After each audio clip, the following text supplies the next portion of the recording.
Hello student, आज हम class 12 के जीव विज्ञान के अगले टॉपिक के बारे में पढ़ेंगे।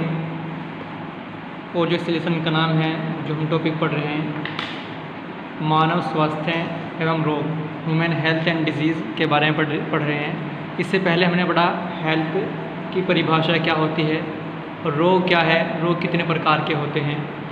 ठीक है, तो हमने संक्रामक रोग के बारे में पढ़ा। और आज जो हम पढ़ने वाले हैं असंक्रामक रोग के बारे में पढ़ने वाले हैं कि असंक्रामक रोग क्या होता है। देखते हैं, जो इसके अंतर्गत ऐसे रोग आते हैं जो एक व्यक्ति के साथ बैठने या संपर्क में आने से नहीं फैलते, उन्हें असंक्रामक रोग कहते हैं। ठीक है, असंक्रामक रोग वे होते हैं, वे रोग जो एक व्यक्ति से दूसरे व्यक्ति में नहीं फैलते, उन्हें असंक्रामक रोग कहते हैं। जैसे हृदय रोग, कैंसर, शुगर, दर्द आदि, ये ऐसे रोग हैं जो एक व्यक्ति से दूसरे व्यक्ति में नहीं फैलते। इन रोगों को ही क्या कहते हैं भाई? असंक्रामक रोग कहते हैं। लेकिन इससे पहले जो हमने पढ़ा संक्रामक रोग के बारे में, वे ऐसे रोग होते हैं जो एक व्यक्ति से दूसरे व्यक्ति में ट्रांसमिट या संचरित हो जाते हैं, यानी कि एक व्यक्ति से दूसरे व्यक्ति में चले जाते हैं। ठीक है स्टूडेंट, तो आज हमने असंक्रामक रोग के बारे में देखा कि असंक्रामक रोग क्या होते हैं। अब हम जो पढ़ेंगे विभिन्न रोग एवं उनके निदान, यानी कि विभिन्न मानव रोग, जो मानव रोग होते हैं उनके निदान, उनका निदान किस तरह से होता है, उनका उपचार किस तरह से होता है, किस तरह से ठीक होते हैं। तो देखते हैं बैक्टीरिया जीवाणु जनित रोग, यानी कि जो बैक्टीरिया के द्वारा, जीवाणु के द्वारा जो रोग होते हैं, पहले उन्हें देखते हैं।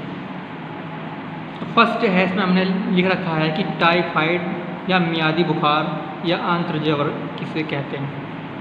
ठीक है स्टूडेंट, तो जो टाइफाइड रोग होता है, टाइफाइड बुखार होता है या मियादी बुखार होता है या आंत्रज्वर जिसे कहते हैं, किसके द्वारा होता है, उसके लक्षण क्या होते हैं और इसका उपचार कैसे किया जाता है, आज हम इसके बारे में पढ़ेंगे। तो जो आंत्रज्वर होता है, टाइफाइड, मियादी बुखार, यह रोग भोजन में उपस्थित एक जीवाणु साल्मोनेला टाइफी के संक्रमण से होता है। जो ये आंत्रज्वर टाइफाइड रोग जो होता है, यह भोजन में उपस्थित एक जीवाणु, जो क्या नाम है जीवाणु का, साल्मोनेला टाइफी के संक्रमण से होता है, जो संदूषित भोजन एवं पानी द्वारा फैलता है।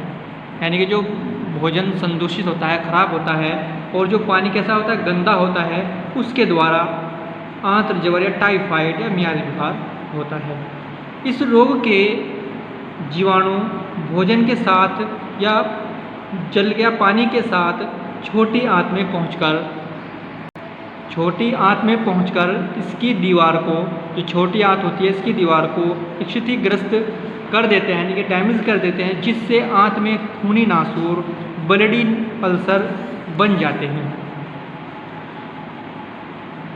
अब देखते हैं इसके लक्षण क्या होते हैं भाई, इसके सिम्टम क्या होते हैं। देखिए, इस रोग में रोगी को लगातार उच्च ज्वर, कमजोरी, आमाशय में दर्द, भूखने लगना व सुस्ती आदि ये लक्षण दिखाई देते हैं।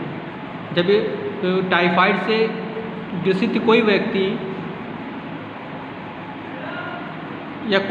टाइफाइड से ग्रसित हो जाता है, तो उस रोगी में किस तरह के लक्षण दिखाई देते हैं, किस तरह के सिम्टम्स दिखाई देते हैं। तो सबसे पहले क्या होता है, उसे उच्च ज्वर हो जाता है, यानी कि बुखार चढ़ जाता है बहुत तेज, और कमजोरी हो जाती है शरीर के अंदर, आमाशय में दर्द रहता है, भूख नहीं लगती है और सुस्ती आ जाती है। ये किसके लक्षण है?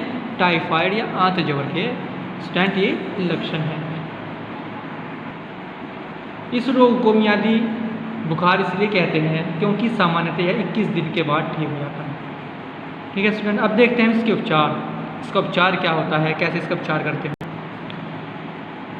तो इस रोग से बचाव हेतु एक टीका लगवाया जाता है। अगर इसका बचाव करना है, एक टीका लगवाया जाता है। लेकिन जबकि इसके उपचार के लिए सिप्रोफ्लोक्सासिन या क्लोरोमाइसिटिन प्रतिजैविक यानी एंटीबायोटिक औषधियों का प्रयोग किया जाता है। और इसमें क्या ध्यान रखना चाहिए कि चिकित्सकीय परामर्श अनिवार्य है, साफ सफाई का विशेष ध्यान रखा जाए, व भोजन को मक्खियों से दूर ढककर रखा जाए। ये इस रोग के उपचार या मियादी बुखार के या टाइफाइड के उपचार होते हैं। ठीक है स्टूडेंट, आज हमने पढ़ा असंक्रामक रोग के बारे में, टाइफाइड के बारे में कि टाइफाइड कैसे होता है, कौन सा बैक्टीरिया, कौन सा जीवाणु टाइफाइड रोग उत्पन्न करता है और उसके क्या लक्षण होते हैं और हमें उसका उपचार किस तरह से करना चाहिए।